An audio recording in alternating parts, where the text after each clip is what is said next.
അപ്പോൾ guys 2 stage ഉള്ളതിൽ രണ്ടാമത്തെ സ്റ്റേജ് ഞങ്ങളിത് പണിഞ്ഞുകൊണ്ടിരിക്കുകയാണ്. ഇതാണ് നമ്മളെ രണ്ടാമത്തെ റിസപ്ഷൻ സ്റ്റേജ്. മുകളിൽ ഞങ്ങൾക്കൊരു സ്റ്റേജ് ഉണ്ട്, അതാണ് മധുരം കൊടുപ്പ് സ്റ്റേജ്. ഇതിന്റെ പണി കഴിഞ്ഞിട്ട് വേണം ഞങ്ങൾക്ക് മുകളിലോട്ടൊന്ന് പോകാൻ. അങ്ങനെ ഞങ്ങൾ ഇവിടുത്തെ സാധനങ്ങളൊക്കെ സെറ്റ് ചെയ്തുകൊണ്ടിരിക്കുകയാണ്. റിസപ്ഷൻ സ്റ്റേജ് വരുന്നത് ബട്ടർഫ്ലൈ രീതിയിലാണ്. അത് ഇപ്പോൾ പറഞ്ഞാൽ മനസ്സിലാവത്തില്ല, അത് അവസാനം കാണുമ്പോഴേ അത് മനസ്സിലാവത്തുള്ളൂ. അതേപോലെ തന്നെ സെറ്റിയുടെ ബാക്കി വെക്കാൻ ഒരു റാ പോലെ ഒരു എൻട്രൻസ് നമ്മൾ സെറ്റ് ചെയ്തിട്ടുണ്ട്. ലാസ്റ്റ് ചെയ്ത് ഫിനിഷിംഗ് പോയിന്റ് എത്താറായി. ഫൈനൽ ലുക്ക് നിങ്ങൾ തന്നെ കണ്ടോ.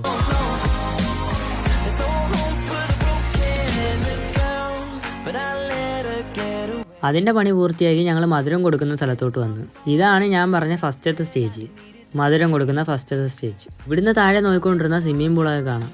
അപ്പോഴത്തേക്കും പിള്ളേർക്ക് മധുരം കൊടുക്കാനുള്ള സാധനങ്ങളൊക്കെ എത്തി. അത് സെറ്റ് ചെയ്തുകൊണ്ടിരുന്നേ ഞാൻ. അതിൻ്റെ പണി കഴിഞ്ഞപ്പോഴത്തേക്കും ആൾക്കാരെല്ലാം വന്നു തുടങ്ങി. 2 രാജ്യങ്ങളിലുള്ളവർ ഒന്നിക്കുന്ന ഒരു ഇടമാണിത്. എന്ന് വെച്ചാൽ ചൈനയിലുള്ള പെണ്ണും ഇന്ത്യയിലുള്ള ചെറുക്കനും.